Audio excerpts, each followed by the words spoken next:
Royal shock doesn't even begin to cover what's quietly unfolding behind those guarded palace walls, because what people thought was just silence is now starting to look like a calculated move that may have already changed everything for Archie Mountbatten-Windsor and Lilibet Diana Mountbatten-Windsor. And the reaction from Meghan Markle? Let's just say insiders are calling it anything but calm. Now here's where things start getting uncomfortable, because for years people assumed the palace was simply staying quiet, avoiding drama, letting the situation cool down naturally after Prince Harry and Meghan stepped away. But what if that silence wasn't passive at all? What if it was strategic, layered, and already setting the stage for something much bigger that no one saw coming until now? Because suddenly, whispers are getting louder about something insiders are calling a restricted royal list. Not something officially announced, not something you'll find on any public document, but something that allegedly exists deep inside the palace system, where names aren't erased, but they are repositioned, quietly, permanently, without headlines, without explanation. And the moment those whispers started connecting back to Archie and Lilibet, everything changed. Think about it. For years, there's been this strange pattern, almost like a disconnect between public image and institutional reality. On one side, you have global interviews, streaming deals, carefully curated glimpses into family life, a narrative that keeps the royal connection alive, almost amplified. But on the other side, the palace, barely reacting, no direct conflict, no emotional responses,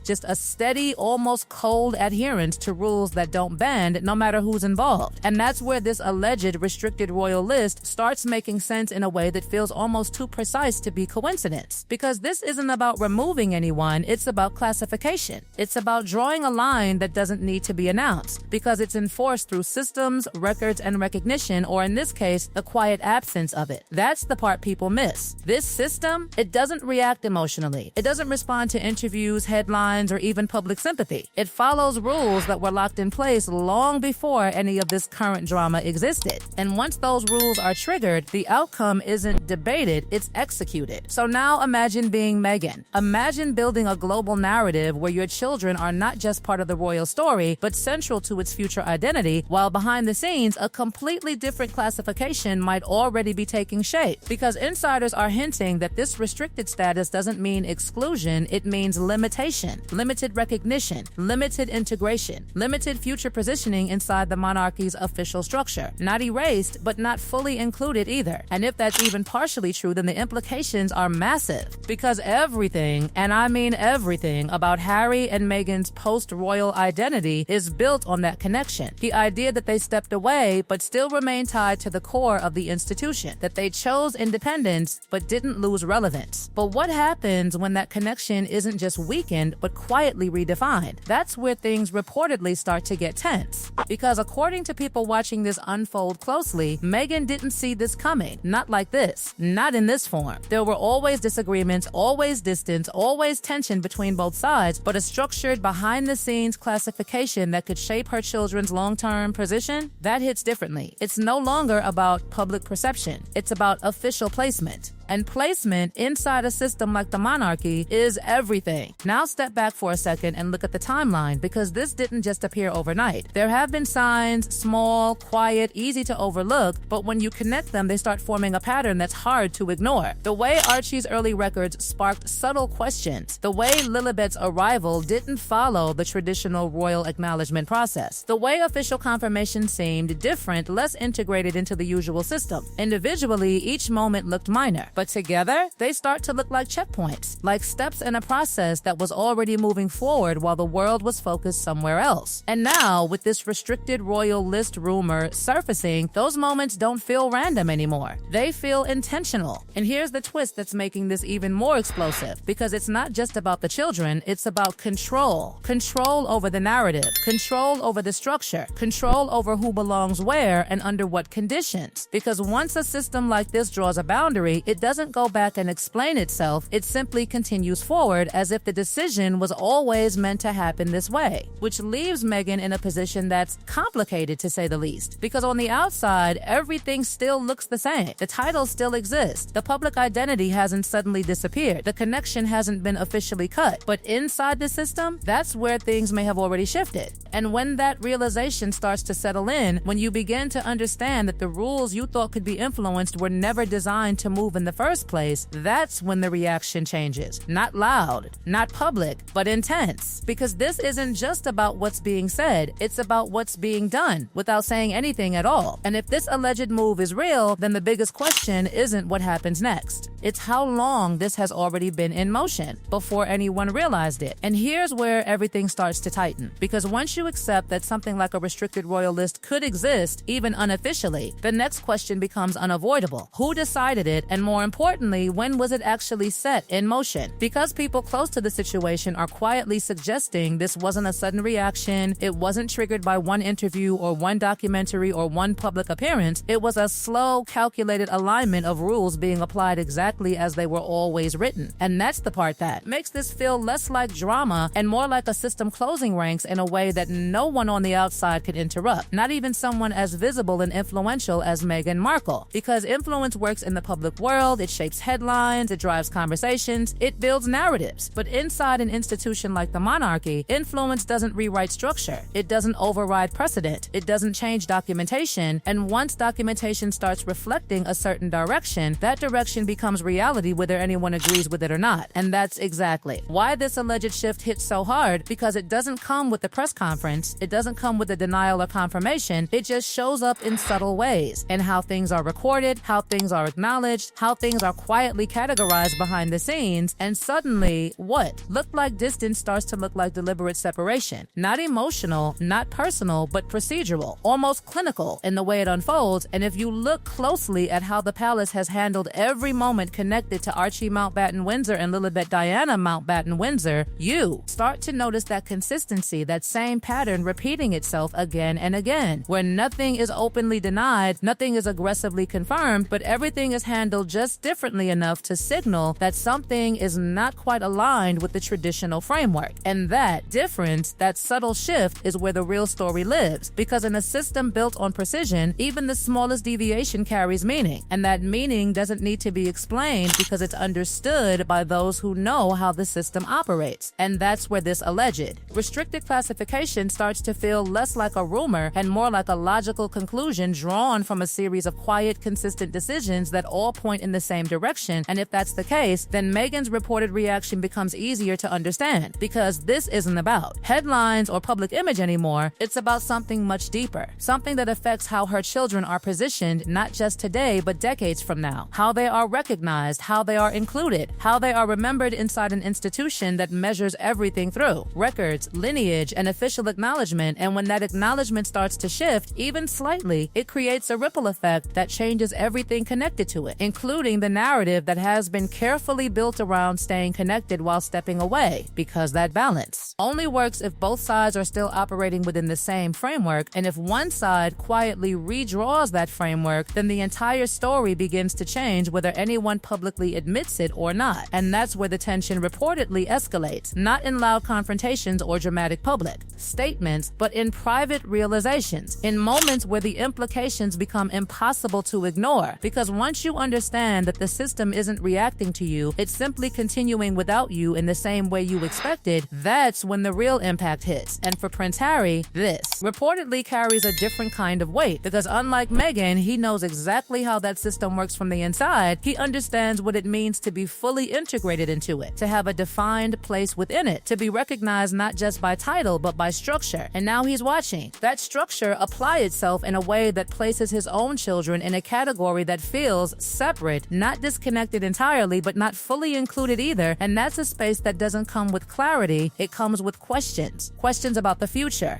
about identity, about how this will all be interpreted years from now when these quiet decisions become part of official history. Because that's the thing about the monarchy, it doesn't operate in moments, it operates in timelines, in records that outlive headlines and public opinion. And once something is recorded a certain way, it becomes part of that timeline in a way that's incredibly difficult to reverse. And that's why this alleged move feels so significant, because it suggests that the direction has already been set, not loudly, not dramatically, but firmly. And from that point forward, everything else simply follows. And what makes it even more intense is the contrast between what's happening inside that system and what the world sees on the outside. Because externally, the story still looks active, still looks connected, still looks like a modern extension of the royal narrative. But internally, if these claims hold any weight, wait, the structure may already be shifting in a way that places clear boundaries around that connection. Boundaries that don't need to be announced because they're enforced through consistency, through the same rules that have been applied for generations. And that's the final piece that ties everything together. Because this was never about a single moment or a single decision, it was about a system doing exactly what it was designed to do: maintaining order, maintaining clarity, maintaining control over how the royal structure is defined and preserved. And if that means quietly creating categories, quietly redefining positions, quietly adjusting how individuals fit into that structure, then that's exactly what it will do without hesitation, without explanation, and without deviation. And that's why this situation feels so final. Not